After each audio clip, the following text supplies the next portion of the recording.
In this video, we will learn how to remove extension in Microsoft Edge browser. So let's start this in my Microsoft Edge browser. Go to the right hand side and click on this three dot, and you can see here the menu list. Just click on the extension option and then click on the manage extension. You can see the extension tab is open. You can see the my extension. You can see the all extension those you already installed in your Microsoft browser. So here I'm going to remove the one extension. I just click on, I'm going to remove this extension. Just I click on the remove option to remove this extension from Microsoft Edge browser.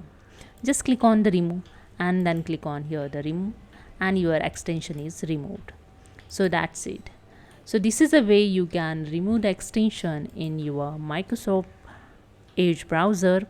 So hope you understand. If you like this video, please subscribe. Thank you so much.